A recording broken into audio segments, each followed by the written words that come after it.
فلا أقسم بمواقع النجوم وإنه لقسم لو تعلمون عظيم إنه لقرآن كريم في كتاب مكنون لا يمسه إلا المطهرون تنزيل من رب العالمين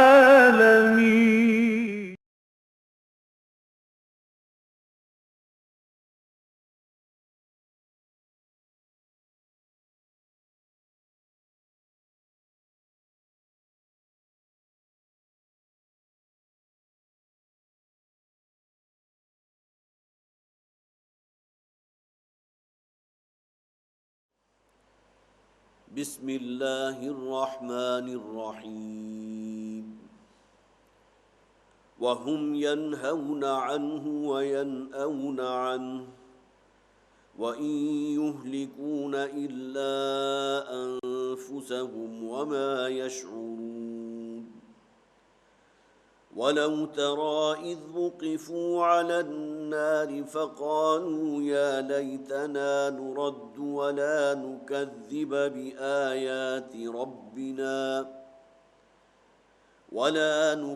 بآيات ربنا ونكون من المؤمنين بل بدا لهم ما كانوا يخفون من قبل ولو ردوا لعادوا لما نهوا عنه وإنهم لكاذبون وقالوا إن هي إلا حياتنا الدنيا وما نحن بمبعوثين ولو ترى إذ وقفوا على ربهم قال أليس هذا بالحق قالوا بلى وربنا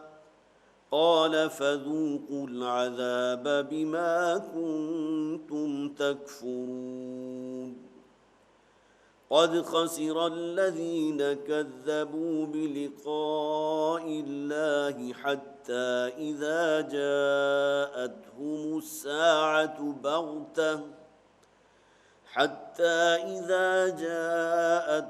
الساعة بغتة قالوا يا حسرتنا على ما فرطنا فيها وهم يحملون أوزارهم على ظهورهم ألا ساء ما يزرون وما الحياة الدنيا إلا لعب ولهو وللدار الآخرة خير للذين يتقون أفلا تعقلون قد نعلم إنه ليحزنك الذين يقولون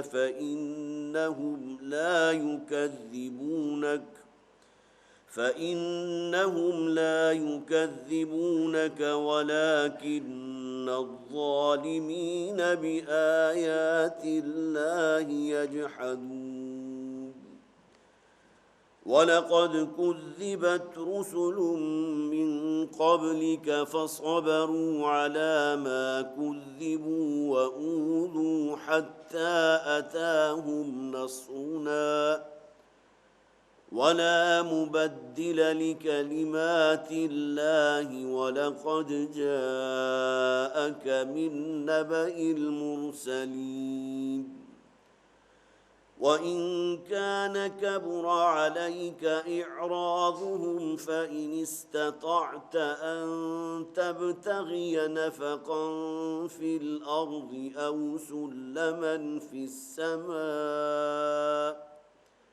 أو سلما في السماء فتأتيهم بآية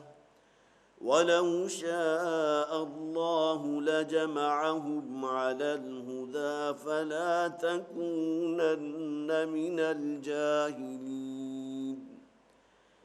إنما يستجيب الذين يسمعون والموتى يبعثهم الله ثم إليه يرجعون وقالوا لولا نزل عليه آية من ربه قل إن الله قادر على أن ينزل آية ولكن أكثرهم لا يعلمون. صدق الله العظيم. رب اشرح لي صدري ويسر لي أمري واحلل عقدة من لساني يفقهوا قولي. اللهم ألهمنا رشدنا واعذنا من شرور أنفسنا آمین یا رب العالمین. حضرات سورہ انعام ہمارے زیر درس ہے اور اس کے تقریباً 2.5 رکوع ہم مکمل کر چکے ہیں. پھر نوٹ کر لیجئے کہ یہ سورہ انعام اور سورہ اعراف یہ دونوں صورتیں ایک جوڑے کی شکل میں ہیں، دونوں ہی مکی صورتیں ہیں. اور جیسا کہ میں نے عرض کیا تھا کہ قرآن حکیم میں 7 ہی احزاب ہیں، گروپس ہیں کہ جو مکی اور مدنی صورتوں پر مشتمل ہیں. تو اس سورہ مبارکہ سے سورہ انعام سے دوسرا گروپ شروع ہوتا ہے جس میں 2 مکی صورتیں ہیں، سورہ انعام سورہ اعراف، اور 2 ہی مدنی صورتیں ہیں، سورہ انفال اور سورہ توبہ. سورہ انعام کا نزول زمانہ نزول کے اعتبار سے دیکھیں گے تو میں نے عرض کیا تھا کہ سفر ہجرت سے متصلاً قبل تقریباً 1 یا 1.5 سال پہلے یہ صورت نازل ہوئی. اور اس کے شان نزول میں بھی ایک خاص واقعہ ہے جو روایت کیا گیا ہے کہ نبی اکرم صلی اللہ علیہ وسلم ایک دن ایک ناقہ پر اونٹنی پر سوار تھے اور عین سفر کی حالت میں یہ صورت نازل ہوئی ہے، یک بار کی. بڑی طویل ترین مکی صورتوں میں سے ایک صورت ہے، 20 رکوع ہے اس میں. لیکن یہ کہ ایسا نہیں ہوا کہ اس صورت کا کچھ حصہ جو ہے ایک نشست میں نازل ہوا ہو، بقیہ حصہ کوئی بعد میں دوسری نشست میں نازل ہوا ہو. پوری کی پوری صورت یک بار کی حضور پر نازل ہوئی. اور جس ناقہ پر آپ سوار تھے، جب وہ وحی کی نزول کی جو کیفیت ہوتی ہے اس کے اثرات اس ناقہ اور اونٹنی پر بھی اتنے تھے کہ اس کی کمر زمین کے ساتھ لگ گئی اس دباؤ کو برداشت نہ کرتے ہوئے. اور پھر نبی اکرم صلی اللہ علیہ وسلم نے ارشاد فرمایا کہ یہ سورہ مبارکہ اللہ تعالیٰ نے 70,000 فرشتوں کے جلوہ میں نازل فرمائی ہے کہ جن کے زبان پر وہ ترانہ حمد ہے، سبحان اللہ و بحمدہ سبحان اللہ العظیم، اور جس کی آواز سے گویا کہ اس ترانے سے پوری کائنات جو ہے وہ گونج رہی تھی. یہ خاص طور پر اس سورہ مبارکہ کی گویا کہ وہ نزول کے اعتبار سے یہ واقعہ پس منظر میں احادیث میں موجود ہے. پھر اس صورت کا معاملہ خاص طور پر یہ بھی ہے کہ اس میں تذکیر بآلاء اللہ، اللہ تعالیٰ کی نعمتوں کے حوالے سے نصیحت، یاد دہانی، اللہ کی معرفت، اللہ پر ایمان پختہ اور مزید پختہ کرنے کی کوشش. اور پھر یہ کہ اس میں اس سورہ مبارکہ میں جو اسالیب اختیار کیے گئے ہیں وہ گویا کہ اتمام حجت ہے. عقل و فطرت کی روشنی میں آفاق و انفس سنریہم آیاتنا فی الآفاق وفی انفسہم، ہم اپنی نشانیاں انہیں دکھائیں گے ان کے پوری اپنی جانوں کے اندر بھی اور پوری کائنات میں. آفاق و انفس یہ گویا کہ بہت بڑی گواہی ہے اللہ کی توحید پر، اللہ کی وحدانیت پر. اور پھر یہ کہ عقل و فطرت کی رہنمائی ہے، آیات آفاقی اور انفسی ہیں. اس اعتبار سے یہ سورہ مبارکہ جو ہے ذروہ سنام ہے اور جس میں گویا کہ اتمام حجت کر دیا گیا کہ اب کوئی اور دلیل باقی نہیں رہی کہ جو انہیں راغب کر سکے اللہ پر ایمان لانے کے ضمن. تمام دلیلیں دی جا چکی ہیں، جیسا کہ اس صورت کا ہم جب مطالعہ کریں گے، گرچہ ہماری اس کی بھی جو رفتار ہے خاصی کم ہے، میں محسوس کر رہا ہوں، لیکن یہ کہ بہرحال انشاءاللہ اس میں کچھ تیزی بھی آئے گی، تو آپ محسوس کریں گے کہ جس اعتبار سے بھی ممکن تھا کہ اپیل کی جا سکے، خبردار کیا جا سکے، نصیحت کا حق ادا کیا جا سکے، اس سورہ مبارکہ میں موجود ہے. اس کے بعد کی جو 2 صورتیں اس کو خاص طور پر اس اعتبار سے سامنے رکھیے کہ وہ دونوں مدنی صورتیں ہیں اور سورہ انفال میں اللہ تعالیٰ کے عذاب کا پہلا کوڑا کہ جو آیا تھا قریش مکہ پر، غزوہ بدر، وہ میدان بدر گویا کہ ان کے لیے اللہ تعالیٰ نے بہت بڑا مقتل اس کی شکل میں تبدیل کر دیا، اور ان کے بڑے بڑے جو رؤوسا تھے، جو بڑے بڑے سردار تھے، ٹاپ کی جو لیڈرشپ تھی، وہ تمام کی تمام وہاں جہنم واصل ہو گئے۔ اور اس کے بعد اگلی سورہ سورہ توبہ ہے، جس میں گویا کہ اللہ تعالیٰ کے عذاب کا وہ جو انتہا کہتے ہیں کہ اب گویا کہ 4 مہینے دے دیے گئے ہیں ان مشرکوں کو، فَإِذَا انْسَلَخَ الْأَشْهُرُ الْحُرُمُ فَاقْتُلُوا الْمُشْرِكِينَ حَيْثُ وَجَدتُّمُوهُمْ۔ تو کبھی تو اللہ تعالیٰ کا عذاب جو ہے طوفان نوح کی شکل میں آیا ہے، کبھی بڑے زلزلے کی شکل میں آیا ہے، کبھی بہت تیز چیخ صیحہ چنگھاڑ کی شکل میں آیا ہے، لیکن یہ کہ ان قریش مکہ کے اوپر اللہ کا عذاب کی شکل میں آیا کہ گویا کہ انہیں اب قتل کا حکم دے دیا گیا کہ 4 مہینے تمہارے لیے ہے، غور و فکر کر لو، سوچ بچار کر لو، یا تو اس دین کو قبول کر لو یا عرب کو چھوڑ کر نکل جاؤ۔ 4 مہینوں کے بعد جو بھی کافر یا مشرک یہاں نظر آئے گا اسے قتل کر دیا جائے گا۔ یہ گویا کہ وہ انتہائی عذاب کی شکل تھی کہ جو سورہ توبہ کے اندر موجود ہے۔ اب آئیے اس سورہ مبارکہ کا جو حصہ ہم پڑھ چکے ہیں اس میں بھی صرف ذہن میں تازہ کر لیجئے گا کہ جو آیات اس سے متصل قبل کی تھی اس میں مشرکین اور کفار کا ذکر ہے، اگرچہ اہل کتاب کا ذکر پہلے ہو چکا، یعرفونہ کما یعرفون ابناءہم، یہاں وہ آیت بھی ہم نے پڑھی تھی کہ جس میں اللہ تعالیٰ نے ارشاد فرمایا کہ یہ اہل کتاب تو نبی اکرم صلی اللہ علیہ وسلم کو اس طرح پہچانتے ہیں جس طرح کوئی شخص اپنے بیٹے کو پہچانتا ہے، اس لیے کہ کھلی جو ہے وہ علامات اور نشانیاں موجود تھیں ان کی کتابوں کے اندر نبی اکرم صلی اللہ علیہ وسلم کی آمد کے بارے میں، اور پھر یہ کہ اس قرآن کے نزول کے بارے میں بھی نشانیاں موجود تھیں، اس کے باوجود انہوں نے اس کا جو ہے وہ اس کو نہیں مانا، انکار کر دیا۔ تو یعرفونہ کما یعرفون ابناءہم، اور اس کے بعد یوم حشر کا ذکر کیا گیا تھا کہ اللہ تعالیٰ ان سب کو جمع کر لے گا اور پھر ان سے کہے گا کہ کہاں ہیں تمہارے شریک جن پر تمہیں بڑا ظلم تھا، جن کے بارے میں تمہارا یہ خیال تھا کہ وہ اللہ کی پکڑ سے ہمیں بچا لیں گے۔ فرشتوں کو یہ مانتے تھے کہ اللہ کی بیٹیاں ہیں، اور جس طرح کسی بیٹی کو کے ساتھ معاملہ باپ کا ہوتا ہے، بہت ہی گویا کہ ایک محبت کا معاملہ، تو اللہ تعالیٰ اپنی ان بیٹیوں کی، فرشتوں کی باتوں کو ٹالے گا نہیں، بلکہ یہ کہ یقیناً جو ہے ہم اللہ کی پکڑ سے بچ جائیں گے اپنے ان شریکوں کی وجہ سے۔ تو فرمایا گیا وَيَوْمَ نَحْشُرُهُمْ جَمِيعًا ثُمَّ نَقُولُ الَّذِينَ أَشْرَكُوا أَيْنَ شُرَكَاؤُكُمُ الَّذِينَ كُنتُمْ تَزْعُمُونَ، کہاں ہیں تمہارے وہ شریک جنہیں تم نے اللہ کے ساتھ جو ہے وہ خدائی میں شریک کر رکھا تھا، جنہیں تم نے اللہ خدائی الہی صفات سے متصف کر رکھا تھا، لیکن یہ کہ ظاہر ہے کہ ان کے پاس وہاں کوئی شے موجود نہیں ہوگی ان کی مدد کے لیے۔ اس کے بعد آئیے ان آیات کی طرف کہ جن کی ابھی میں نے آپ کے سامنے تلاوت کی ہے، وَهُمْ يَنْهَوْنَ عَنْهُ وَيَنْأَوْنَ عَنْهُ، اور یہ کفار اور مشرکین جو ہے اس سے قرآن سے روکتے بھی ہیں اور اس سے اعراض اور خود بھی رک رہے ہیں۔ یہ اصل میں 2 جو صیغے استعمال کیے گئے ان کے اندر بڑی حکمت ہے۔ ایک تو ہے کہ انسان کسی دوسرے شخص کو روکے اگرچہ اس کا اپنا دل بھی گواہی دے رہا ہے کہ بات یہ صحیح ہے، جیسا کہ اخنس ابن شریق کا واقعہ جو ہے وہ موجود ہے احادیث کی کتابوں کے اندر کہ اس نے سوال کیا تھا ابو جہل سے غزوہ بدر کے موقع پر، اس لیے کہ اب تو گویا کہ آمنا سامنا ہے اور کفار اور مشرکین کا لشکر 1000 کا جو ہے کیل کانٹے سے لیس ایک سامنے پڑاؤ ڈالے ہوئے پڑا ہے، اور سامنے مسلمان جو ہے 313 کی تعداد میں، بظاہر ان کے پاس کوئی آلات حرب بھی نہیں ہے، جسے آپ اسباب جنگ کہتے ہیں، وہ بھی موجود نہیں ہے۔ لیکن یہ کہ اس موقع پر اخنس ابن شریق نے خاص طور پر سوال کیا تھا ابو جہل سے، اگرچہ یہ خود بھی کافر تھا، لیکن یہ کہ اس کے دل میں بھی یہ بات کھٹک رہی تھی کہ محمد صلی اللہ علیہ وسلم واقعتاً اللہ کے رسول ہیں، اس لیے کہ ان کی سیرت جس طرح بے داغ ہے، انہوں نے کبھی جھوٹ نہیں بولا، کیسے ہم ان سے گمان کر سکتے ہیں کہ اس معاملے میں اتنا بڑا وہ جھوٹ بول سکتے ہیں کہ اللہ کی طرف سے ایک فرشتہ آتا ہے جو اللہ کا پیغام مجھ تک پہنچاتا ہے اور وہ پیغام میں تم تک پہنچا رہا ہوں۔ تو ابو جہل نے اس کے جواب میں کہا کہ میں نے کب کہا کہ محمد جھوٹ بولتے ہیں صلی اللہ علیہ وسلم،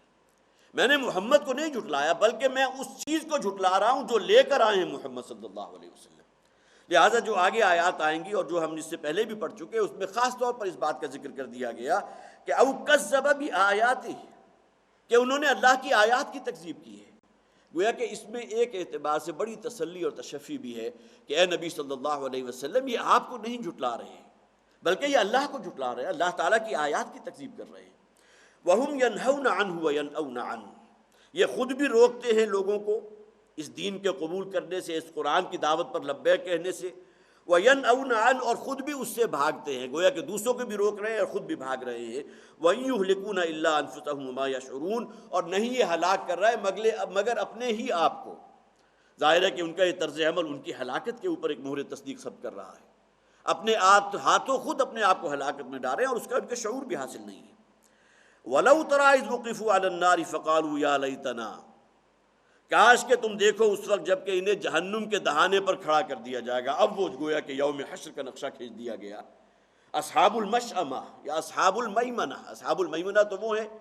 جو کامیاب ہیں، جنہیں اللہ تعالیٰ کی طرف سے جو ہے جس جنت کا وعدہ کیا تھا وہ ابدی اب ان کے لیے مہیا کر دی گئی۔ اور اصحاب المشأمہ یا اصحاب الشمال وہ لوگ ہیں کہ جو ناکام ہیں، جن کا اعمال نامہ ان کے بائیں ہاتھ کی میں یا یہ کہ بانی طرف سے دیا جائے گا ان کے ہاتھوں میں، تو یہ علامت ہوگی اس بات کی کہ اب ابدی زندگی ان کی ہلاکت میں اور ظاہر ہے کہ جہنم کی دہکتی ہوئی آگ میں ہوگی۔ تو وَلَوْ تَرَىٰ إِذْ وُقِفُوا عَلَى النَّارِ، جب ان کو آگ کے دہانے پر کھڑا کر دیا جائے گا، فَقَالُوا يَا لَيْتَنَا نُرَدُّ وَلَا نُكَذِّبُ، تو یہ کہیں گے کہ کاش ہماری شامت، آج ہمیں یہ دن دیکھنا نصیب ہوا، نُرَدُّ وَلَا نُكَذِّبُ، کاش کہ ہمیں دوبارہ لوٹا دیا جائے دنیاوی زندگی کی طرف۔ یہاں مولانا امین احسن اصلاحی جو صاحب تفسیر تدبر قرآن ہے، انہوں نے کہا ہے کہ ایک چیز یہاں محذوف ہے، نُرَدُّ نُصَدِّقُ وَلَا نُكَذِّبُ، اس لیے کہ نُكَذِّب کا لفظ آیا اس سے پہلے عطف ہے، اور نُرَدُّ اس سے پہلے ذکر ہو گیا کہ ہمیں لوٹا دیا جائے۔ محذوف کیا ہے؟ نُصَدِّقُ، کہ ہم اگر دوبارہ دنیاوی زندگی میں لوٹا دیا جائے گا تو ہم تصدیق کر دیں گے اس قرآن کی بھی، اور تصدیق کریں گے محمد رسول اللہ صلی اللہ علیہ وسلم کی بھی۔ وَلَا نُكَذِّبُ، اور ہم ہرگز تکذیب نہیں کریں گے بِآیاتِ رَبِّنَا، اپنے رب کی آیات کی، وَنَكُونَ مِنَ الْمُؤْمِنِينَ، اور ہم ہو جائیں گے انتہائی مومن۔ گویا کہ اب اس کا کہیں کوئی امکان نہیں ہے کہ خواہ کتنی ہی ان کی طرف سے چیخ و پکار ہو، کتنا ہی ان کی طرف سے نالہ و شیون ہو۔ ایک دفعہ پہلے بتا دیا کہ اللہ تعالیٰ اپنے کلمات کو تبدیل نہیں کرتا، یہ اللہ کی سنت نہیں ہے کہ ان کے وہاں جو ہے اس آؤ فغاں سے متاثر ہو کے انہیں دوبارہ دنیاوی زندگی میں بھیج دیا جائے گا، بلکہ اللہ کی سنت ہے، اللہ کا قانون ہے۔ ان کی طرف سے یہ بات آ گئی کہ اگر کہیں کاش ہمیں جو ہے دوبارہ لوٹا دیا جائے دنیاوی زندگی میں تو ہم یقیناً تصدیق بھی کریں گے اور اللہ تعالیٰ کی آیات کی تکذیب نہیں کریں گے۔ یہی وہ بات ہے کہ جو سورہ منافقون میں آپ کو معلوم ہے، یہ پوری صورت ہے جو نفاق کے موضوع کے اوپر قرآن حکیم کی جامع ترین صورت ہے۔ وہاں جہاں علاج بیان کیا گیا ہے نفاق کا، وَأَنفِقُوا مِمَّا رَزَقْنَاكُم مِّن قَبْلِ أَن يَأْتِيَ أَحَدَكُمُ الْمَوْتُ فَيَقُولَ رَبِّ لَوْلَا أَخَّرْتَنِي إِلَىٰ أَجَلٍ قَرِيبٍ فَأَصَّدَّقَ وَأَكُن مِّنَ الصَّالِحِينَ۔ بالکل وہی انداز ظاہر ہے کہ یہاں تو ذکر کیا گیا قیامت کے دن کا، جہنم کے دہانے پر ان کو کھڑا کر دیا گیا، لیکن یہ کہ ہر وہ شخص جو فاسق و فاجر ہے، جب اللہ تعالیٰ فرشتے اس کی طرف بھیجتا ہے اس کی روح قبض کرنے کے لیے، تو اس کی بھی یہی کیفیت ہوتی ہے، فَيَقُولَ رَبِّ لَوْلَا أَخَّرْتَنِي إِلَىٰ أَجَلٍ قَرِيبٍ، تو وہ لازماً کہے گا، اس کی زبان پر یہ الفاظ ہوں گے کہ کاش کہ اس موت کو مجھ سے تھوڑا سا مؤخر کر دیا جائے، چند مہینوں کی مہلت ہی مجھے اور مل جائے، چند ہفتوں کی مہلت مجھے اور مل جائے، اور میں نے جس اعتبار سے اللہ تعالیٰ کی بندگی میں کوتاہی کی تھی، کمی کی تھی، جس طرح میں فسق و فجور میں مبتلا ہوا تھا، جس طرح میں نے اپنے آپ کو خود ہلاکت پر اپنے آپ کو تباہی اور ہلاکت میں ڈالا ہے، اگر تھوڑے سے اس موت کے وقت کو مؤخر کر دیا جائے گا تو پھر یہ کہ فَأَصَّدَّقَ وَأَكُن مِّنَ الصَّالِحِينَ، تو جو کچھ بھی اللہ نے دیا ہے وہ میں سب کچھ صدقہ کر دوں گا، میں تصدیق کروں گا۔ یہاں گویا کہ نصدق جو محذوف آیا اس کے معنی بھی موجود ہیں، اور پھر یہاں صدقہ دینا بھی مراد ہے، سب چیزیں اللہ کے راستے میں دے دوں گا اور اللہ تعالیٰ کا انتہائی تابع فرما بندہ بن جاؤں گا۔ لیکن یہ کہ فرما دیا گیا کہ اللہ تعالیٰ کی سنت یہی نہیں ہے کہ جب کسی شخص کی موت کا اجر معین جو ہے جب اس پر آ جاتا ہے تو پھر اللہ تعالیٰ لن یؤخر اللہ نفسا اذا جاء اجلها، اللہ تعالیٰ اس وقت کو اس سے مؤخر نہیں کرتا۔ تو یہی بات ہے کہ جو المشرکین کی زبان پر ہوگی جبکہ جہنم کی نگاہوں کے سامنے دہک رہی ہوگی، فقالوا یا لیتنا، اے کاش، نرد ولا نکذب، کاش کہ ہمیں دوبارہ دنیاوی زندگی میں لوٹا دیا جائے، اور اس میں محذوف کیا، نصدق، کہ ہم پھر وہاں تصدیق کریں گے، ولا نکذب بآیات ربنا، اور اپنے رب کی آیات کی تکذیب نہیں کریں گے، ونکون من المؤمنین، اور ہم ہو جائیں گے مومنوں میں سے۔ بل بدا لهم ما كانوا يخفون من قبل، بلکہ اصل معاملہ کیا ہے، آج ان پر واضح کر دیا گیا ہے، کھول کر دیا گیا، ظاہر کر دیا گیا اس چیز کو کہ جو انہوں نے دنیا میں رہتے ہوئے چھپایا تھا۔ اب یہاں اصل میں بڑی لطیف بات کہی گئی، جس طرح یہ بات مسلم ہے کہ انسان کو اللہ تعالیٰ نے فطرت سلیم سے نوازا ہے، عقل صحیح سے نوازا ہے، اور اگر انسان ان دونوں کی روشنی میں اپنا اس سفر زندگی کو بسر کرے گا تو یقیناً توحید تک بھی پہنچ جائے گا، اور آخرت کا بھی ایک دھندلا سا تصور اس کے ذہن میں قائم ہو جائے گا۔ اور اس کی نمایاں ترین، جسے آپ کہیں گے کہ ایک نمایاں مثال حضرت لقمان کی ہے، جو نہ نبی تھے، نہ ہی کسی نبی کے امتی تھے،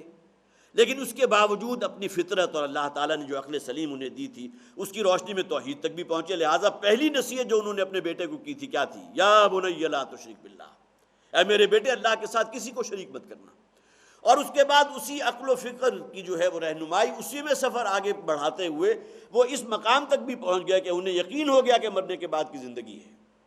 اگرچہ ان تک کسی نبی کی کسی رسول کی دعوت نہیں پہنچی. اس کے بارے میں تقریباً تمام مفسرین کا اجماع ہے.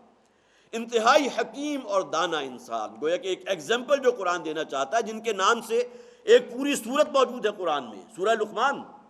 اور اس کا ایک نمایاں کردار جو ہے وہ حضرت لقمان علیہ السلام کی ہے. گویا کہ نمائندہ کردار ہے کہ جو عقل و فطرت کی روشنی میں توحید تک بھی پہنچے ہیں اور آخرت کا تصور وہاں تک بھی پہنچے ہیں.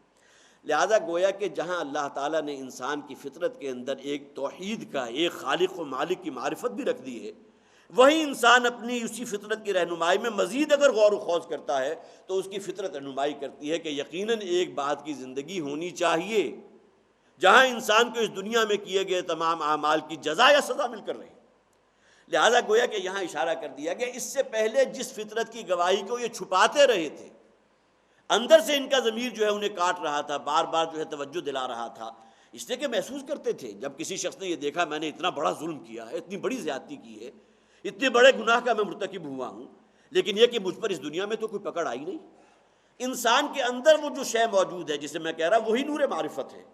وہ اسے ذرا کچوکا لگاتا ہے. یہ نہیں ہے کہ تمہاری پکڑ نہیں ہوگی، گویا کہ اندر بھی ایک گواہی موجود ہے کہ مرنے کے بعد کی زندگی، اس کا تصور اور اپنے اعمال کی جواب دہی کا تصور، یہ وہ شے ہے کہ جو اپنی اس سے پہلے اس دنیا میں رہتے ہوئے اسے انہوں نے چھپا رکھا تھا. وہ چھپی کس لیے؟ اس لیے کہ جیسا کہ حضور نے فرمایا کہ جب بھی کوئی شخص گناہ کرتا ہے ایک سیاہ داغ اس کے دل پر پڑ جاتا ہے، اور گناہ کرتا ہے اور داغ پڑتا ہے، تاکہ گناہ کرتے کرتے اس کا دل جو ہے سیاہ پتھر کی شکل اختیار کر لیتا ہے. گویا کہ وہ حجابات اور وہ پردے اتنے دبیز ہو جاتے ہیں کہ جہاں نور حق اور نور معرفت جو ہے اسے دل سے باہر، قلب سے باہر آنے کا موقع ہی نہیں ملتا. لہٰذا یہ انسان کی اپنی نفس پرستی ہوتی ہے، اپنی خواہشات کی پرستش ہوتی ہے، اپنا جو ہے کوئی ایک تکبر ہے، گھمنڈ ہے، یہ تمام چیزیں ہیں کہ جو گویا کہ اسے مجبور کر دیتی ہیں کہ وہ دل کی گواہی جو اندر موجود ہے توحید پر بھی اور آخرت کے منعقد ہونے کے اعتبار سے بھی، اس گواہی کو اس نے دبا دیا اور چھپا دیا. یہی بات ہے، نوٹ کیجئے کہ کفر کا لفظ عربی زبان میں آتا ہے کسی شے کو دبا دینے کے لیے، اور اس کے مقابلے میں کفر شکر کا لفظ ہے. گویا کہ وہ جذبہ تشکر، جذبہ استحسان جو انسان کے اندر موجود ہونا چاہیے اپنے خالق کے لیے، اپنے مالک کے لیے، جس کی وجہ سے وہ اللہ کی فرما برداری اور بندگی اختیار کرے گا، اگر ان جذبات کو آپ نے اندر دبا دیا ہے، ان کو گویا کہ اوور لیپ کر دیا، انہیں کسی شے سے ڈھانپ دیا ہے، بہت دبیز پردے ان کے اوپر پڑ گئے، یہ کفر ہے. تو فرمایا گیا وَلَوْ رُدُّوا لَعَادُوا لِمَا نُهُوا عَنْهُ وَإِنَّهُمْ لَكَاذِبُونَ، اور اگر انہیں کہیں بھیج بھی دیا جاتا لعادو، تو پھر انہوں نے اعادہ کرنا تھا اپنی انہی کرتوتوں کا. ظاہر ہے کہ یہ ان کی یہاں فرمائش تو ہے، ان کی طرف سے یہ بات تو آ گئی کہ اگر ہمیں ایک دفعہ اور موقع دے دیا جائے، دوبارہ دنیاوی زندگی میں بھیج دیا جائے تو ہم تصدیق بھی کریں گے، اور پھر یہ کہ اپنے آپ کو اللہ کی اطاعت فرما برداری میں بھی دے دیں گے، مومنین میں سے ہو جائیں گے. لیکن یہ کہ یہاں اگرچہ اس کا کوئی امکان نہیں ہے، یہ اللہ کی سنت کے سراسر خلاف ہے، لیکن یہاں گویا کہ بالکل جسے آپ کہیں گے امکانی حد تک اگر کہیں تم اس کا گمان کر بھی سکو، وَلَوْ رُدُّوا لَعَادُوا لِمَا نُهُوا عَنْهُ، اگر ان کو دوبارہ واپس بھیج بھی دیا جائے لَعَادُوا لِمَا نُهُوا عَنْهُ، تو لازماً عادو اعادہ کریں گے اس چیز کا کہ جس سے انہیں منع کیا گیا تھا. منع کس چیز سے کیا گیا؟ گناہوں سے، فسق و فجور سے، معصیت سے، اللہ کی نافرمانی سے.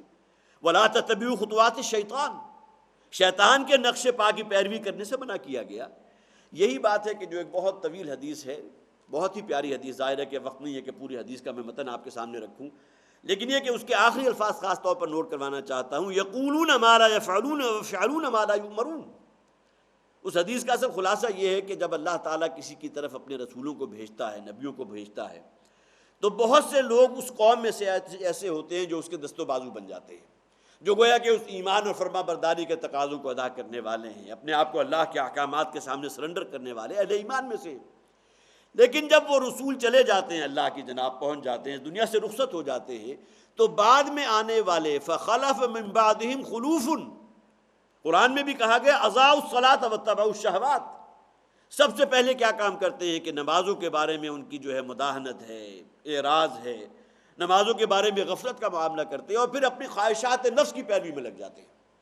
یہی مضمون جو سورہ مریم میں بیان ہوا تھا، اس کی حدیث میں جو تشریح ہے کہ اللہ تعالیٰ اس کے بعد اس میں ایسے ناخلف اور ایسے ناہنجار لوگ پیدا کر دیتا ہے کہ جن کے اوصاف کیا ہیں، یقولون ما لا یفعلون،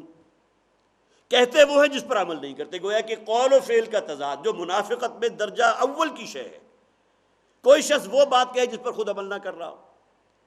یا ایھا الذین آمنوا لم تقولون ما لا تفعلون کبر مقتا عند اللہ ان تقولوا ما لا تفعلون، اہل ایمان کیوں کہتے وہ بات جس پر عمل نہیں کرتے؟ اس لیے کہ تمہارا یہ طرز عمل اللہ تعالیٰ کے غصے اور بلکہ اس کی بیزاری کو بہت بڑھا دینے والا طرز عمل ہے۔ کبر مقتا عند اللہ ان تقولوا ما لا تفعلون۔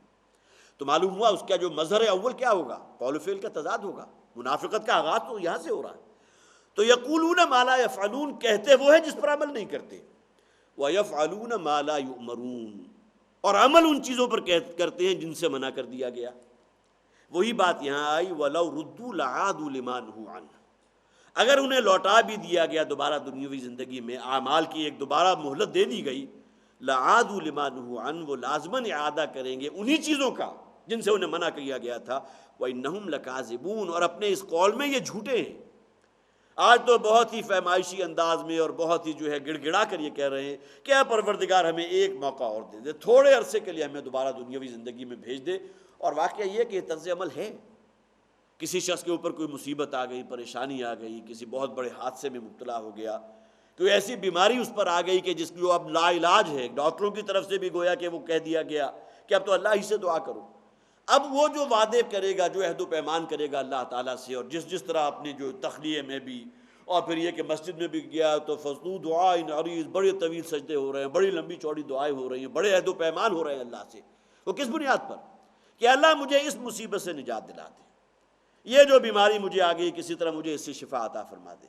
یہ حادثہ پریشانی آ گئی ہے، کوئی بہت بڑا نقصان ہو گیا ہے، بڑا کرائسس آ گیا، اس کرائسس سے مجھے ایک مرتبہ نکال لے، میں یقیناً تیری فرما برداری کروں گا اور اپنی زندگی کے نقشے کو تبدیل کر دوں گا۔ لیکن اکثر و بیشتر ہوتا کیا ہے؟ 99% جب اللہ تعالیٰ کی رحمت جو ہے انہیں اپنی آغوش میں لے لیتی ہے، وہ اس تکلیف سے، اس بیماری سے یا اس حادثے پریشانی سے نکل جاتے ہیں، تو پھر وہی معاملہ لعادوا لما نہوا عنہ، جو چیزیں شریعت میں منع کر دی گئی تھی پھر ان کا اعادہ کر رہے ہیں۔ تو یہ انسانی نفسیات ہے، سمجھ لیجئے، یا کہ اس کی بشری کمزوریوں میں سے ہے۔ معاملہ وہاں بھی قیامت کے دن بھی یہی ہوگا،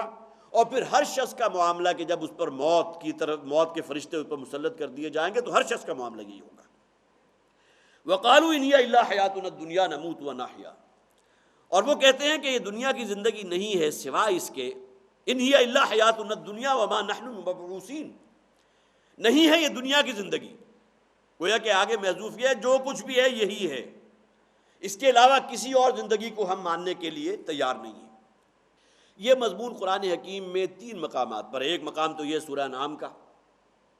ایک دوسرا مقام ہے سورہ مومنون آیت نمبر 37، ان ہی الا حیاتنا الدنیا نموت و نحیا، یہاں اضافہ ہو گیا نموت و نحیا، گویا کہ یہ جو نئی زندگی کسی کو مل رہی ہے، کوئی شخص کوئی بچہ پیدا ہوا ہے، گویا کہ ایک نیا فرد دنیا میں آیا، اور کوئی یہاں سے رخصت ہو گیا یا خود بخود ہی ہو رہا ہے، کسی کے کہنے پر، کسی کے قبضہ اختیار میں، کسی کے حکم سے نہیں ہو رہا۔ نموت و نحیا، ہم خود ہی مرتے ہیں، خود ہی زندہ ہوتے ہیں۔ وما نحن بمبعوثین، اور ہمیں دوبارہ زندگی نہیں ملے گی، دوبارہ زندہ نہیں کیا جائے گا۔ یہ سورہ مومنون آیت نمبر 37۔ سورہ جاثیہ آیت نمبر 24 میں ہے وَقَالُوا مَا هِيَ إِلَّا حَيَاتُنَا الدُّنْيَا نَمُوتُ وَنَحْيَا وَمَا يُهْلِكُنَا إِلَّا الدَّهْرُ، یہ دہر کے لفظ کو نوٹ کیجئے، بالکل ایک ہی مضمون ہے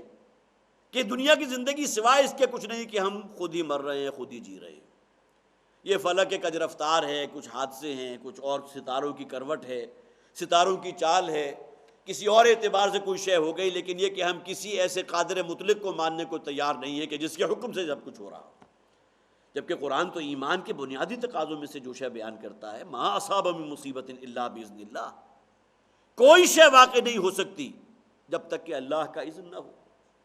اور حضور کی وہ حدیث بارہا آپ سن چکے ہیں کہ ہر نوالا انسان کے حلق سے جو نیچے اترتا ہے تو معدے میں پہنچنے سے پہلے اللہ کے حضور اذن کا طالب ہوتا ہے کہ اے پروردگار میں اس شخص کے حق میں زہر بن کر اتروں یا اس کے لیے غذا کا کام کروں۔ یہ قول رسول ہے صلی اللہ علیہ وسلم۔ اس اعتبار سے تو معلوم ہوا کہ کوئی شے بھی واقع نہیں ہو سکتی جب تک اللہ کا اذن نہ ہو۔ لیکن دہریت کیا ہے؟ وما یہلکنا الا الدہر، اور نہیں ہم پر ہلاکت آتی یا ہمیں ہلاک کرتا مگر زمانہ.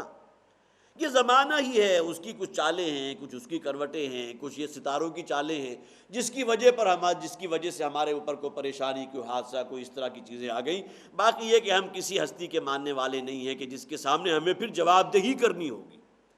اصل شے کیا ہے؟ انسان محاسبے اور جواب دہی سے راہ فرار اختیار کر رہا ہے. وما نحن مبعوثین. 2 مقامات پر آیت کے آخر میں یہی بات آئی، گویا کہ ان کے دل کا اصل جو کھوٹ تھا وہ ان کی زبان پر آ گیا. یہ ماننے کو تیار نہیں ہے. جیسا کہ سورہ قیامہ میں فرمایا گیا بل یرید الانسان لیفجر امامہ.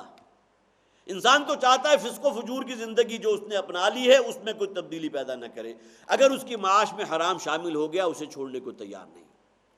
معاشرت جس ڈھب کے اوپر اب جا نکلی ہے، عریانی بھی ہے، ستر تو بہت دور کی بات ہے، حجاب اور وہ تو بہت دور کی بات ہے، ستر پوشی بھی جو ہے وہ معلوم ہوتا ہے سکڑتی بالکل ہی سکڑ گئی. اگر ہماری معاشرت میں یہ چیزیں آ گئی اس کو چھوڑنے کو تیار نہیں. اس کے معنی کیا ہوئے؟ میں تو بالکل نکو بن جاؤں گا. معاشرے میں مجھے بالکل یہ سمجھا جائے گا کہ اکبر نام لیتا ہے خدا کا اس زمانے میں. آج یہ حجاب کی بات کر رہا ہے، پردے کی بات کر رہا ہے، ستر کی بات کر رہا ہے. اب تو زمانہ بہت آگے چلا گیا. تو یہ تمام چیزیں کیا؟ یہ شیطان کی طرف سے ٹیمپٹیشنز ہوتی ہیں. تو معلوم ہوا کہ اصل انسان کا روگ کیا ہے؟ محاسبہ اخروی سے فرار. سورہ قیامہ میں آ گیا ہے نا، وہ کہہ دیا گیا کہ آج یہاں کہاں تم جا سکو گے. انسان تو کہے گا این المفر، ہے کہیں فرار کی جگہ، اللہ کی پکڑ سے جو ہے میں بچ سکوں. اللہ کے یہ جہنم کی تپش اور آگ اور اس کی جو چنگھاڑ ہے جس کی وجہ سے اعصاب شل ہو رہے ہیں، کہیں میں اس سے نجات حاصل کر سکوں. این المفر کلا لا وزر. اور انہیں کہہ دیا جائے گا کہیں آج کوئی تمہارے لیے جائے عافیت نہیں ہے، کوئی پناہ گاہ نہیں ہے. تو وقالوا ان ہی الا حیاتنا الدنیا وما نحن مبعوثین. اور ہم نہیں زندہ ہوں گے. اب یہ انکار آخرت کی اوریاں ترین شکل ہے، چٹا انکار. قولاً کوئی شخص اگر یہ کہہ دے کہ کوئی مرنے کے بعد کی زندگی کا میں قائل نہیں. اب اس کے بعد بہت سے اور شیڈز ہیں جسے آپ کہیں گے کہ اقرار تو ہے آخرت کا لیکن انکار بھی ہے. آخرت کے اقرار کا تقاضا کیا ہونا چاہیے؟ کہ اللہ تعالیٰ عادل ہے، منصف ہے، قائما بالقسط ہے، عدل و انصاف کا قائم کرنے والا ہے. لہذا اس کا نتیجہ کیا نکلے گا؟ کہ ظالموں کو اور فاسقوں کو اور فاجروں کو بھرپور سزا مل کر رہے ہیں. اس لیے کہ انسان کی بدعمالیوں کے اثرات جو ہیں اس کے اس دنیا سے چلے جانے کے بعد بھی رہتے ہیں. جس طرح صدقہ جاریہ ہوتا ہے، کسی شخص کے اس دنیا سے چلے جانے کے بعد نیک اولاد اس کے لیے جو ہے مسلسل اس کی نیکیوں میں اضافہ ہوتا جا رہا ہے اس کے نامہ اعمال میں. اسی طرح اس نے کوئی پن کا کام کیا ہے، کوئی خیرات اور صدقات کا کام کیا ہے، کوئی بنی نوع انسان کے لیے کسی بہتر کے رستہ جو ہے اس کی ایک بنیاد ڈالی ہے، تو یہ بھی اس کے اعمال کے اندر جو ہے ایک نیکیوں کا اضافہ ہوتا چلا جائے گا. یہی معاملہ جہاں صدقہ جاریہ ہے وہاں سیئہ جاریہ بھی ہے. اولاد کی تربیت نہیں کی تھی، وہ اٹھے تو شیطان بن کر اٹھے، فاسق و فاجر بن کر اٹھے، اللہ کے باغی اور سرکش بن کر اٹھے. تو معلوم ہوا کہ ان کے گناہوں کی جو ہے وہ ایک حصہ جو ہے اس شخص کے گناہ اس کے اعمال کے اندر درج ہوتا چلا جا رہا ہے. تو اس حوالے سے ایک ہے اقرار مع الانکار. مان تو رہے ہیں لیکن ساتھ انکار موجود ہے. اگر اللہ تعالیٰ کو عادل و قاصد نہیں مانا، مقسط نہیں مانا، منصف نہیں مانا، اور کہیں شفاعت باطلہ کا کوئی تصور شامل کر لیا ہے، جو کچھ بھی ہے تیرے محبوب کی امت میں ہے، اور پھر اس اعتبار سے یہ تصورات اگر انسان کے ذہن کے اوپر جو ہے اس درجہ ہو گئے کہ وہ کہنے کو تو آخرت کو مان رہا ہے لیکن اس کی سیرت، اس کا کردار، اس کا اعمال، اس کا لین دین اس کی گواہی نہیں دے رہے، اس کے خلاف چل رہے ہیں، تو یہ ہے اقرار تو ہے آخرت کا، ایمان بالآخرت کو مان تو رہے ہیں لیکن اصلاً انکار ہے. اب اس کی بہت سی صورتیں، بہت سے شیئرز ہیں کہ جو آپ کو قرآن حکیم میں مختلف آیات میں مل جائیں گے. یا ایھا الانسان ما غرک بربک الکریم. یہ بھی انکار آخرت ہے کہ شیطان یہ وسوسہ ڈال دیتا ہے انسان کے اندر کہ اللہ تعالیٰ بڑا غفور ہے، بڑا رحیم ہے، بڑا ستار ہے، بڑا غفار ہے، اور ہم میں سے اکثر و بیشتر جو ہے اسی کے اندر مبتلا ہیں، اسی کے نشے کے اندر ہے. اللہ تعالیٰ تو معاف فرمانے کے لیے بہانے ڈھونڈے گا، وہ تو معاف کر دے گا. جنت تو پیدائشی حق ہے، ہم نے تو یہ تیار کر رکھی ہے ہر اس شخص کے لیے جو مسلمان ہے، جس نے کلمہ شہادت ادا کر دیا، جس نے لا الہ الا اللہ کہہ دیا یا اس گھرانے میں پیدا ہو گیا، گویا کہ استحقاق ہے اس کا جنت. تو معلوم ہوا کہ یہ تمام تصورات اگر آپ قرآن کا جائزہ لیں گے، قرآن کا مطالعہ کریں گے، احادیث کا مطالعہ کریں گے. اس میں آخری مثال جو میرے سامنے ہمیشہ آتی ہے، اگر نبی اکرم صلی اللہ علیہ وسلم اپنی لخت جگر حضرت فاطمہ سے یہ کہہ سکتے ہیں انقذی نفسک من النار فانی لا املک لک من اللہ شیئا، تو ظاہر ہے اس سے آگے کون سا تصور ہے کہ جس کی بنیاد پر ہم اللہ کے رسول کی شفاعت حاصل کریں گے. اے فاطمہ، تمہیں اللہ کے ہاں جہنم کی آگ سے بچنے کا بندوبست خود کرنا ہے. تمہارے اپنے اعمال ہوں گے جو تمہارے کام آنے والے ہیں۔ فَإِنِّي لَا أَمْلِكُ لَكَ مِنَ اللَّهِ شَيْئًا، اس لیے کہ اللہ تعالیٰ کے ہاں میں تمہارے کسی کام نہیں آ سکوں گا۔ کہنے والے ہیں محمد رسول اللہ صلی اللہ علیہ وسلم، جو رحمت للعالمین ہیں، محبوب رب العالمین ہیں، اور کہہ کن سے رہے ہیں؟ حضرت فاطمہ سے رضی اللہ تعالی عنہ، کہ جو حضور کی لخت جگر ہے، اس سے زیادہ قرب تو نہیں ہو سکتا۔ کجا یہ کہ ہم 1500 برس بعد ایک امتی، ہمارے اعمال، ہماری کردار، ہماری سیرت، اور پھر یہ کہ ہم بڑے مطمئن ہوں کہ اللہ کے رسول کی شفاعت ہمیں مل کر رہے گی، تو ظاہر ہے کہ یہ معاملہ وہ ہے جو سورہ بقرہ میں 3 مرتبہ آیا، وَاتَّقُوا يَوْمًا لَا تَجْزِي نَفْسٌ عَن نَفْسٍ شَيْئًا وَلَا يُقْبَلُ مِنْهَا شَفَاعَةٌ وَلَا يُؤْخَذُ مِنْهَا عَدْلٌ وَلَا هُمْ يُنصَرُونَ۔ بچو اس دن سے جس دن نہ کوئی شفاعت تمہارے کام آ سکے گی، نہ کوئی تم لے دے کر کوئی کام اپنا معاملہ نبھا سکو گے، نہ کوئی کسی کی قرابت داری یا تعلق تمہارے کسی کام آ سکے گی۔ یہ کون سا دن ہے؟ یہ قیامت کا دن ہے،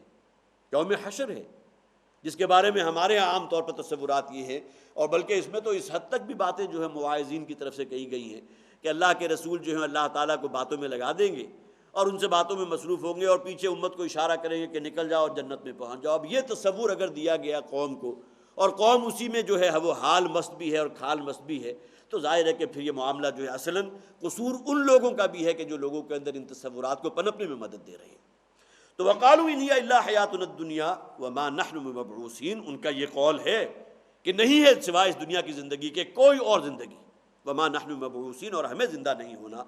وَلَوْ تَرَىٰ إِذْ وُقِفُوا عَلَىٰ رَبِّهِمْ، اور کاش کہ وہ وقت جب کہ ان سب کو ان کے رب کے سامنے کھڑا کر دیا جائے گا۔ یہ ہے محاسبہ اخروی، جس کے بارے میں حضور نے فرمایا، مجھ سے اور آپ سے فرمایا، اپنے صحابہ کرام سے فرمایا، حاسبوا انفسکم من قبل ان تحاسبوا، اسی دنیا میں اپنا محاسبہ کرتے رہا کرو۔ احتساب کسے کہتے ہیں؟ ہم تو دوسروں کے احتسابات کرنے کے عادی ہیں نا، فلاں کا احتساب ہو جائے، فلاں کا احتساب ہو جائے۔ اگر کوئی دوسرا پلٹ کے ہمیں کہے کہ ذرا اپنی بھی خود احتسابی کرو، بھائی خود کہاں کھڑے ہو؟ تمہارا اپنا قول و فعل کیا ہے؟ سیرت و کردار کیا ہے؟ تو یہ احتساب، حاسبوا انفسکم،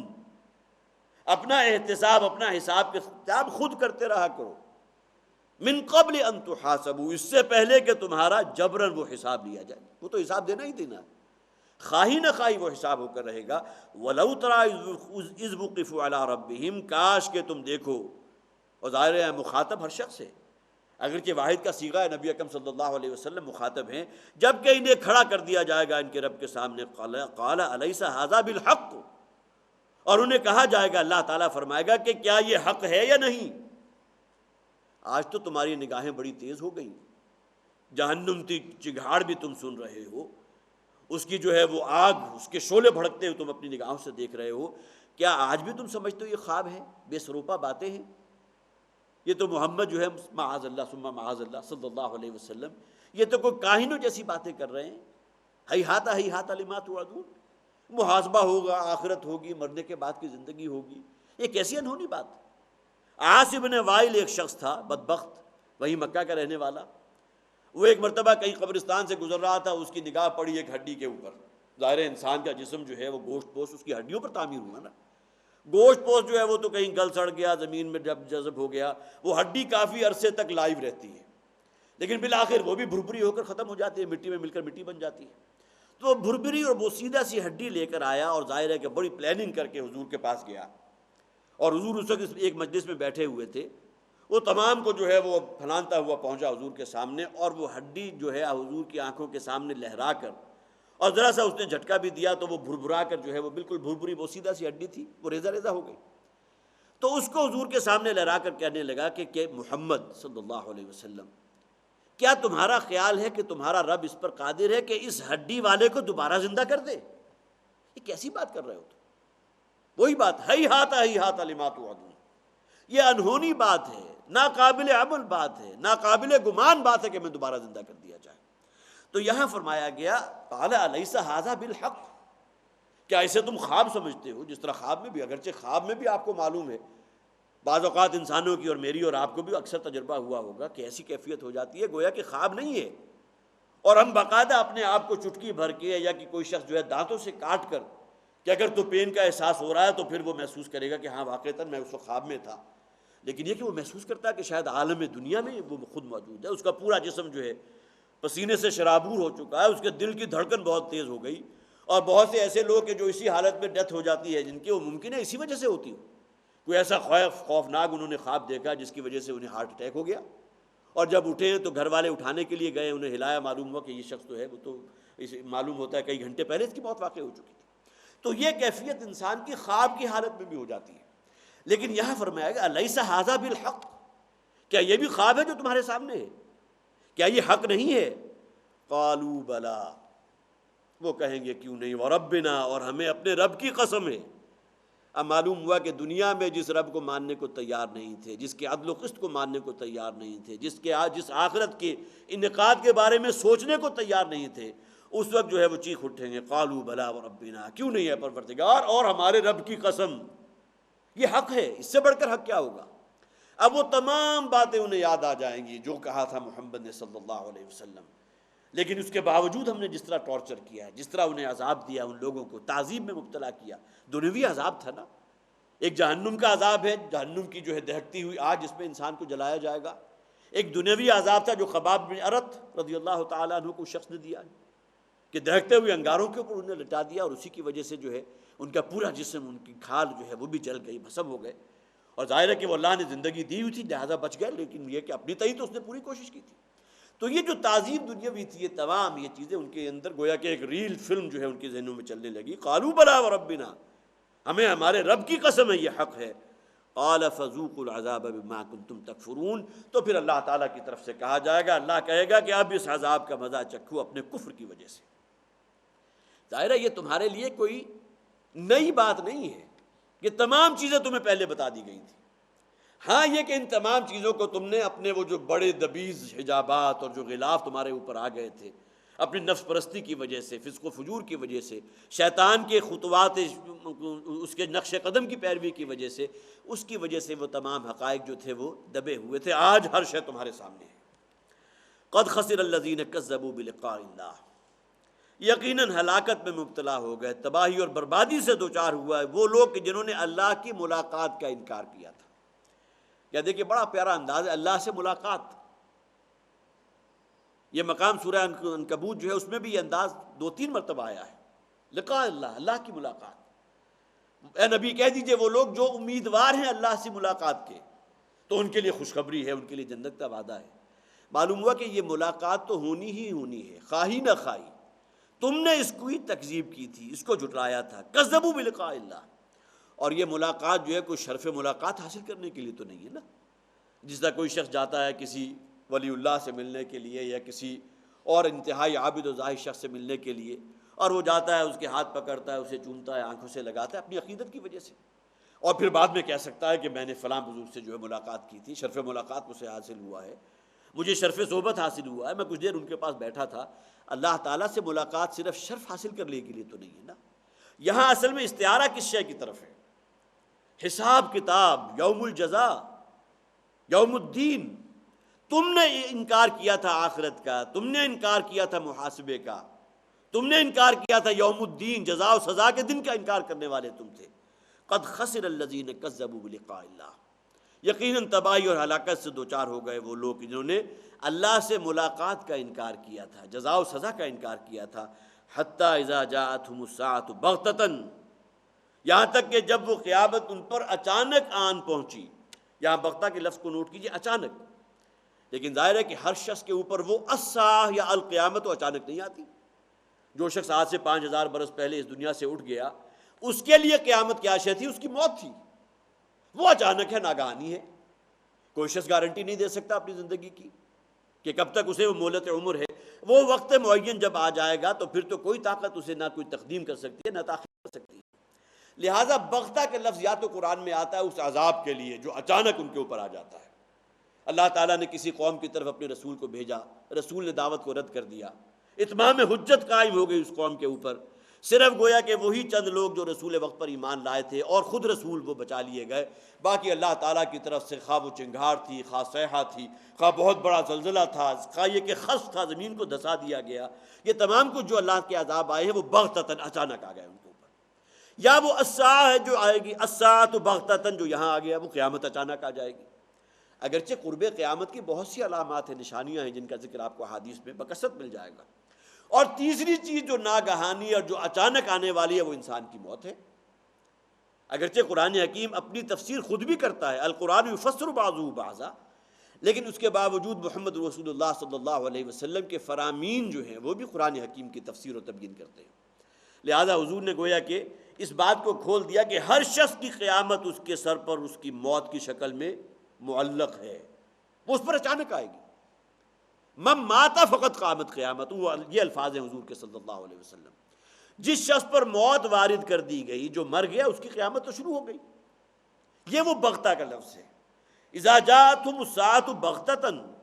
یا وہ الساعہ جو قیامت ہے، یا وہ عذاب کے جو اچانک ان لوگوں پر آن پہنچے گا، یا وہ موت کے جو انسان کے اوپر ناگہانی اور اچانک آتی ہے۔ قالوا یا حسرتنا علی ما فرطنا فیہا، تو وہ کہیں گے کہ اے کاش،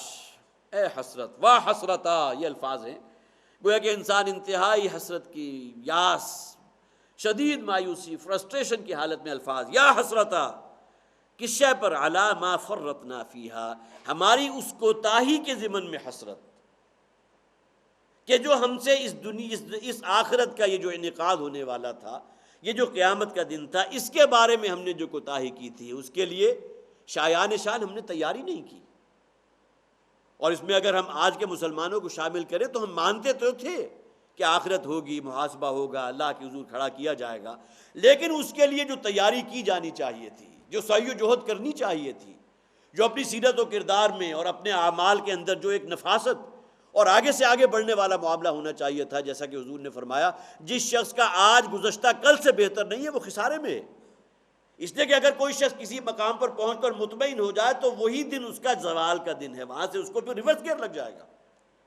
لہٰذا جب تک انسان کے اندر یہ عزم اور ارادہ نہ ہو کہ اسے آگے بڑھنا ہے، اگر وہ رک گیا تو معلوم ہوا کہ اب وہ زمانہ جو ہے اسے پوری طرح فورس کرے گا اور واپس پلٹ جائے گا۔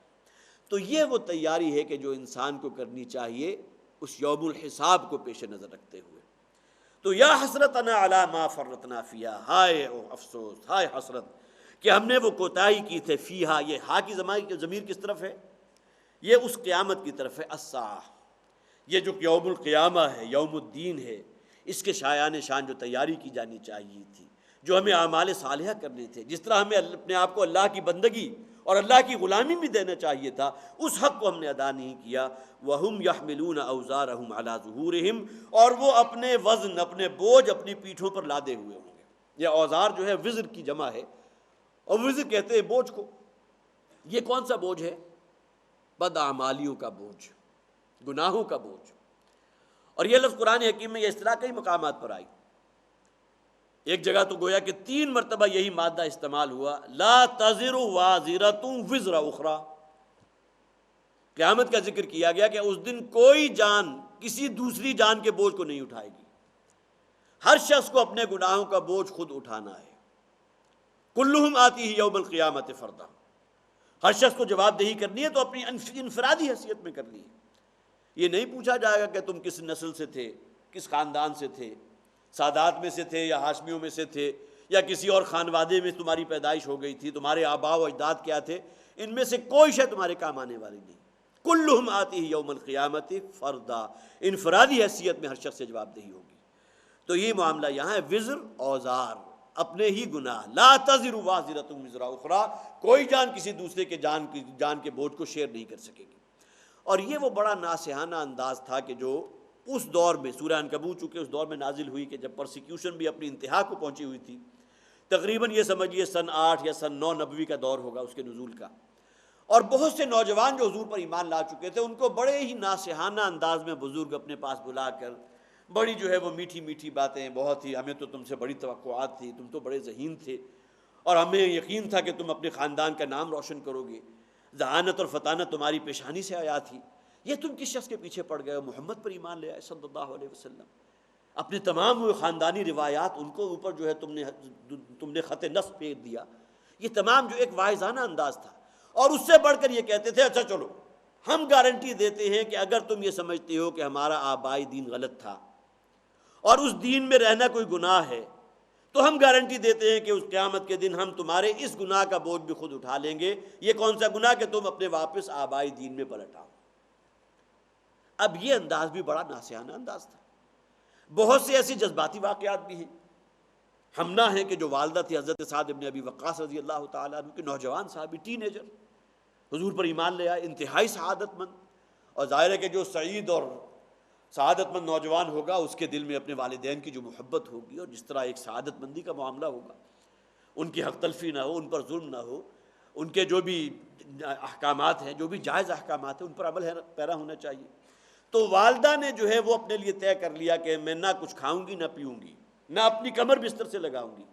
جب تک میرا بیٹا سعد اپنے آبائی دین میں نہیں آتا۔ گویا کہ اس نے طے کر لیا، مرن بھرت جسے کہتے ہیں، کہ جب میں مر جاؤں گی جب تک یہ کہ میرا بیٹا واپس اپنے آبائی دین میں نہیں آتا۔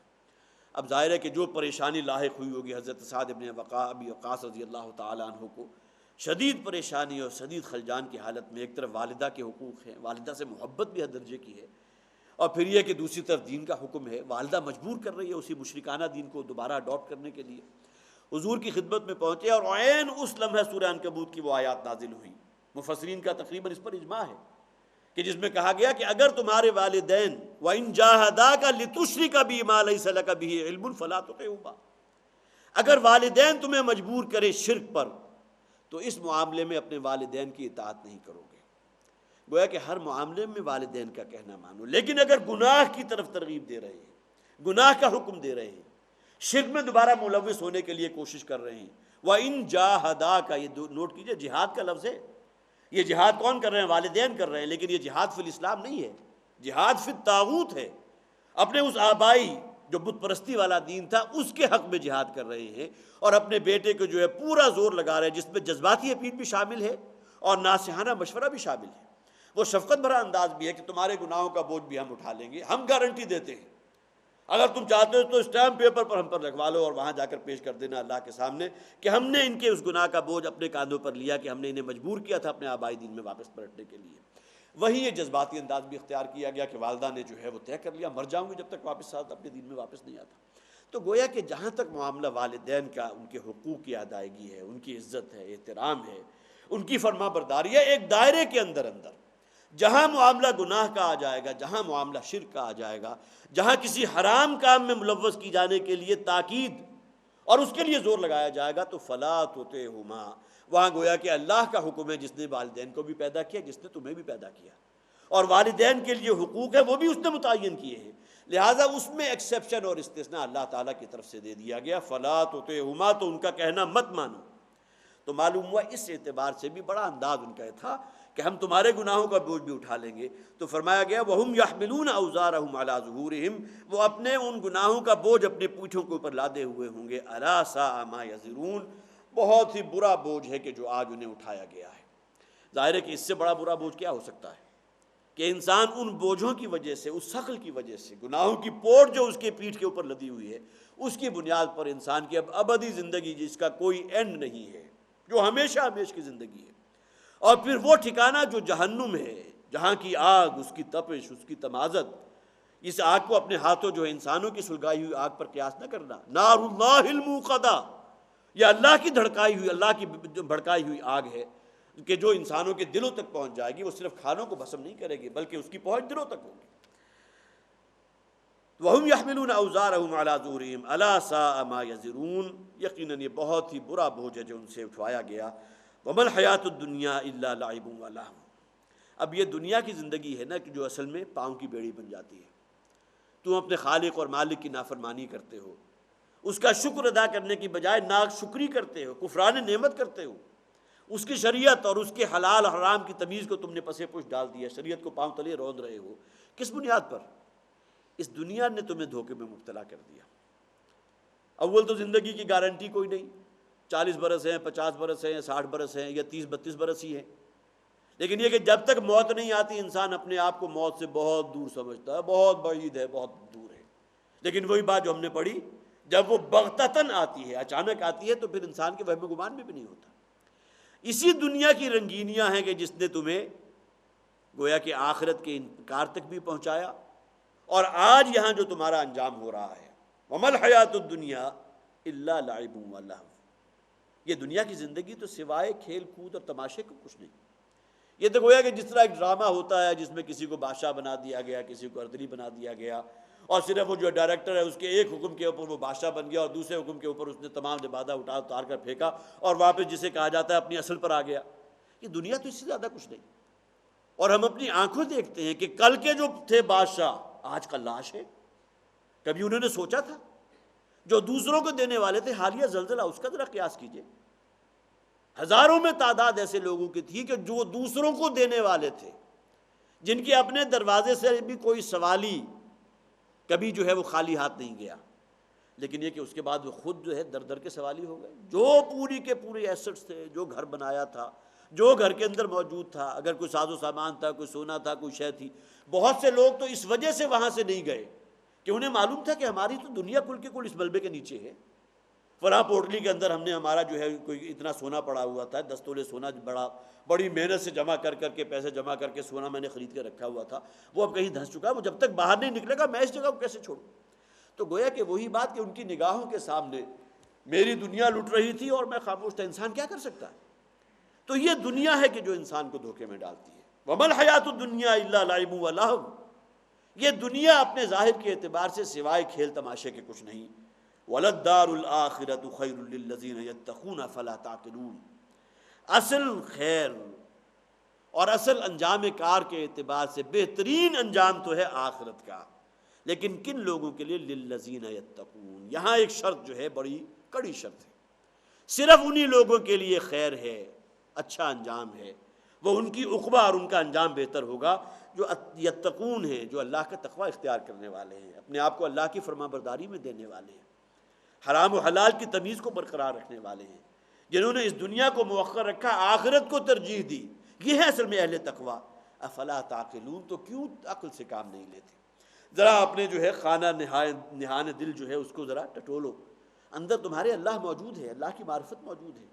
آخرت کے احساس، اندر تمہارا ضمیر گواہی دے گا کہ وہ آخرت ہو کر رہے گی، تمہیں پہ اپنے اعمال کی جواب دہی کرنی ہوگی. لیکن اس کے باوجود یہ دنیا کی چمک دمک ہے، یہاں کا رنگ و روپ ہے، یہاں کی زیب و زینت ہے کہ جو تمہیں آخرت سے بھی الہاکم التکاثر حتی زرتم المقابر، یہ کثرت اور بہتات کی طلب جو ہے اس نے تمہیں غفلت میں مبتلا کر دیا، یہاں تک کہ تم اپنے قبروں تک اور اپنے موت کے وقت تک جا پہنچے. تو وَمَا الْحَيَاةُ الدُّنْيَا إِلَّا لَعِبٌ وَلَهْوٌ. دنیا کی زندگی سوائے ایک سراب ہے، متاع الغرور ہے، جیسا کہ کہا گیا قرآن حکیم میں، کھیل تماشا ہے. وَلَلدَّارُ الْآخِرَةُ خَيْرٌ لِّلَّذِينَ يَتَّقُونَ. لیکن یہ تقویٰ بھی ان لوگوں کو اسی دنیا کی زندگی میں اختیار کرنا ہے نا. اس اعتبار سے یہ دنیا کی زندگی ایک بہت بڑی حقیقت ہے. کاش کہ افلا تعقلون، کاش کہ اس کی یہ حقیقت تمہارے پیش نظر رہے اور تمہیں جواب دہی کا احساس رہے. اللہ تعالیٰ وہ حقیقی ایمان ہمیں عطا فرمائے اور واقعتاً اپنی فرما برداری کا حق ادا کرنے کی توفیق عطا فرمائے، اور ہمیں ان لوگوں میں سے فرمائے کہ جو تقوی اختیار کرنے والے ہیں، تاکہ آخرت کی ابدی زندگی جو ہے ہماری وہ سنور سکے. بارک اللہ لی ولکم فی القرآن العظیم ونفعنی وإیاکم بالآیات والذکر الحکیم.